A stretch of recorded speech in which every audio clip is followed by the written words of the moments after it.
Piper Vision. No, this is like that. Piper Vision is going to have all kinds of different stuff on it. Right now, I know you tuned in, the ghost tape, the whole 9 yards about saving the WCW is coming about. It's right cartoony time right now. So first thing I want to show you is, I know what you've been saying, so let me just show you a real quick match of what this old guy used to do. And when we come back from that, I'm going to get him some dirt that even Russo can't get at. Bruno in the eyes, dives into the ring, and apparently there's the 10 count right there. The referee calling for the bell. Piper made it back in. You've seen a scary eyeball. I remember I did. Well, first of all, I want to welcome you to the second Piper-View. Now, I was trying to keep current. I'm always going to keep contemporary. I'm always going to tell you the truth. The best way to tell the truth I found is with a pitch of 1,000 words. Long time ago, about in the year 2000, there was a league called the WCW, you see. Now, this WCW had a guy named Vince Russo had come in, and Eric Bischoff, and they were trying different things. And I was looking at the league, I was under contract to them. And I was thinking, you know, they were kind of not maybe going the right route. And I got a call from Eric Bischoff, and he asked me a certain situation about wrestling. I said, I don't think that'll work. I said, I got a better idea. He said to me, can you have it on my desk by Wednesday? Wednesday at 10:30 a.m., that Wednesday, a tape, probably the very first industry tape, was placed on his desk. To this second I'm speaking to you, neither Vince Russo or anybody that had anything to do with the WCW will recognize that they received this tape. However, I have the receipt and I know who walked it in and put it down, as you see. Now, the tape you're about to see is never been shown before, and it was not made to be put on TV. I needed to try to convey to somebody like Vince Russo, I'm with all respect here, Vince Russo, of where I thought possibly I could help him. My job at that time was to make the WCW money. WCW was going down, it was for evidence. So I guess I have no punches. No evidence, huh? It's going down, you know, 2-2, Vince Russo, nobody's calling Roddy Piper.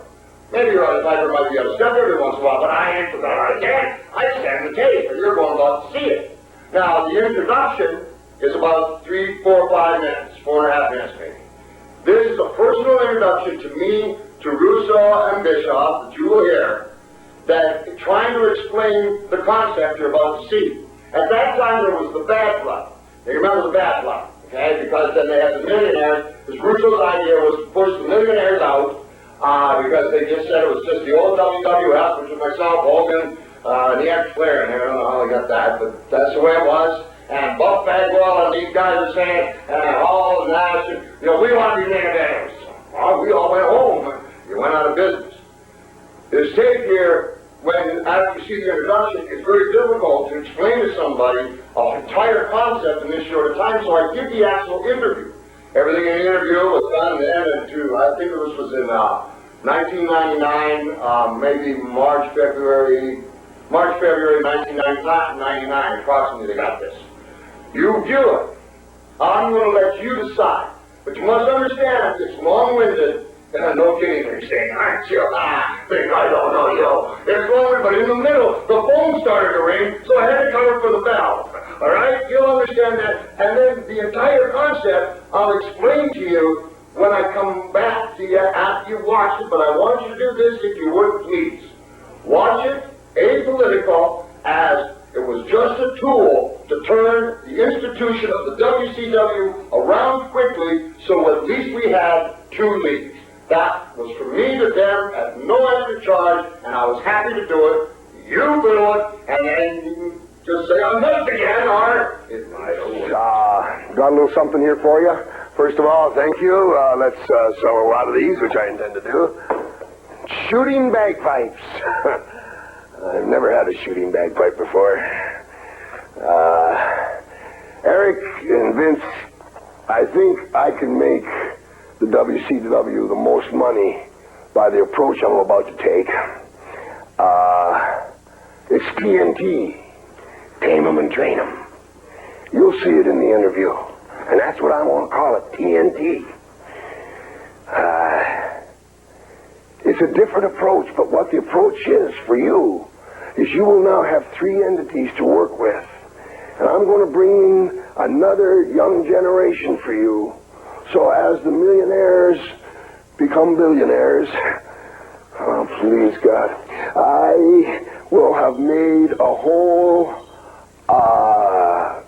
troop of young guys that you already have with you, the new blood and the bad blood, and you'll already have a territory that is already tight and goes together, and as people fade out, they're already there. You're not going to have to make the stars. I'm going to make the stars for you. I have a platform to stand on that is real.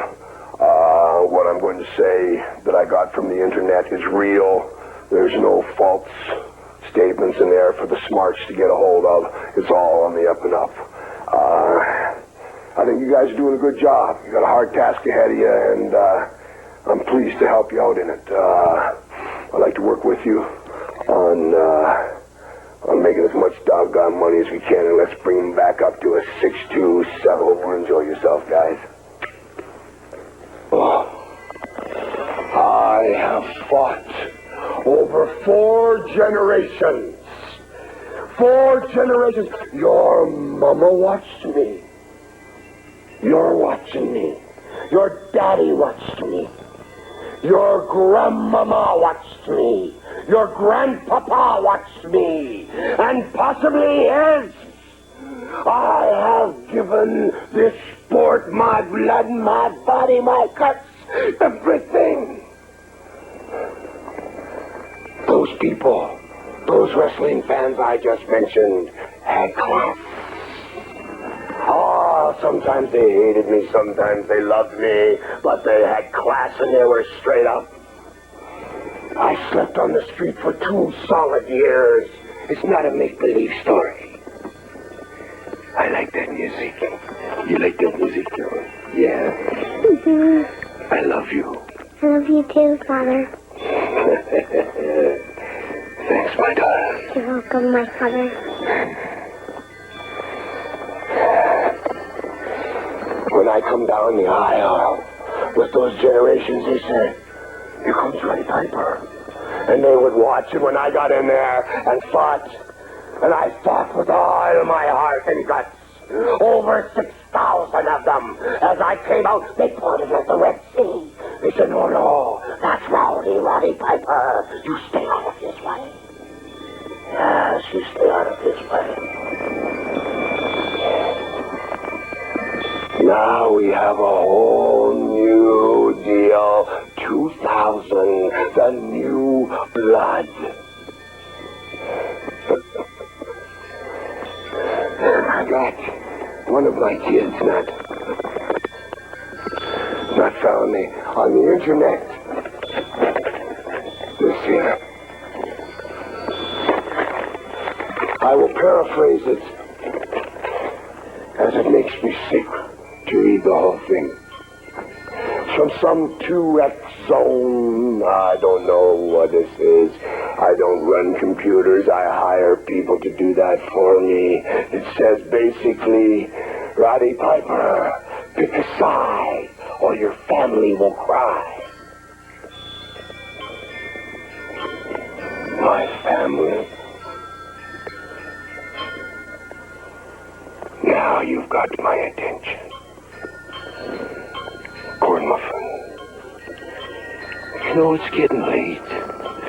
It's time for Betty Bye. Maybe you should say your prayers in one night. Oh, I love you. Where you go? Go up the stairs and ask for Mommy. Mommy will talk to you in. Yeah, all I ever wanted was a family. Cry or your family will die. You're threatening that little girl? You're threatening my family? Over a wrestling match? The new blood? You scum! You colossus! If it wasn't for me, none of this would be. You wouldn't have a job. There would be no little toys for you to bring home some money. You see, I made the whole world. The whole world scream.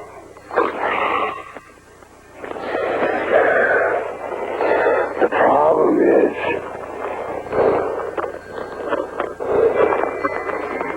you wish I put the mask back on. All blood tastes the same. I know. I've tasted it. Marquis of Queensberry is dead, new blood. You make me sick to my stomach, you and your smarts. You now have my attention. I am coming after you, you blood. I'm coming after the smarts. I have been stabbed 3 times. 3 successful times. I have gone down in an airplane. I have had 28 car crashes. All going to wrestling matches. I have risked my life. I have more guts in my little finger than you, new blood, have in all your bodies. Lazarus has got nothing on me. I have a beast inside.